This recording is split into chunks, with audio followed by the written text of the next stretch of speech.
వెళ్ళాక చెప్పించాను కదా మామిడికాయ పచ్చడి.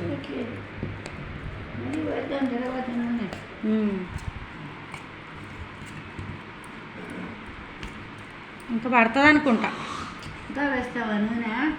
కలవలే కదా అంటే కొంచెము పట్టుకో, నువ్వు చూడు. మామిడికాయ పచ్చడి పెడుతుంది అమ్మ. ఈ కాలంలో మామిడికాయలు రావు, పునాస మామిడికాయలు అంట ఫ్రెండ్స్. కలపాలి,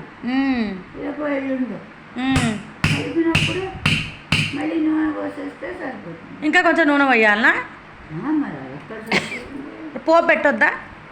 పోపు ఆవకాయలో పోపులు పెట్టుకోరు, మేము పెడతాం మరి. అంతే అది అట్టనే వేస్తుంది. ఇప్పుడు ఆవకాయ అంతే, ఆవకాయ కూడా అంతే.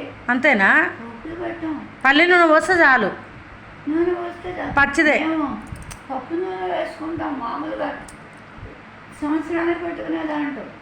మేమైతే నూనె కాస్తాము, కాసి జీలకర్ర ఆవాలు, ఎల్లిపాయలు. మీరు ఉల్లిపాయలు వేసుకో, దడిపాయలు వేసుకో, నూనె కాచకూడదు. కాయొద్దా? ఆవకాయకి నూనె కాస్తే బాగుండదు. మాగాయకి పోపు వేసుకుంటాం నూనె కాచి. మాగాయ అంటే ఏంది? అంటే ముక్కలు తరిగేసి దాన్ని సరిపడ ఉప్పు ఇంత పసుపు వేసి 2 రోజులు అలా దాంట్లో ఉంచాలి గిన్నెలు. ఉంచి 3వ రోజు పిండి రసం విడిగా ఉంచి ముక్కలు ఎండలో పెట్టుకోవాలి. బాగా ఎండాలి ముక్కలు. 3 ఎండలు ఉన్నాయితే కానీ ఎండవు రసం కాలంలో. అవి ఎండిన తర్వాత తెచ్చి ఆ ఊటలో కారం మెంతిపిండి వేసి కలుపుకొని ఆ ముక్కలు కూడా కలిపేసుకోవాలి. కలిపేసుకొని పోపు పెట్టుకోవాలి. అవునా? 2 రకాలు ఉన్నాయి, ఇదొకటి అదొకటి. 2 పెట్టుకుంటాం.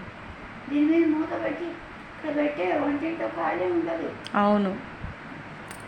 ఓకే ఫ్రెండ్స్, ఇక అమ్మ అయితే మామిడికాయ పచ్చడి కలిపేస్తుంది. ఆవకాయ, మెంతులు, ఆవాలు వేయించి ఇవి కూడా చిన్న ఏదో ముక్కలు పచ్చడి పెడుతుందంట, చిన్న చిన్న ఇవి కూడా పెడుతుందంట ముక్కలు పచ్చడి.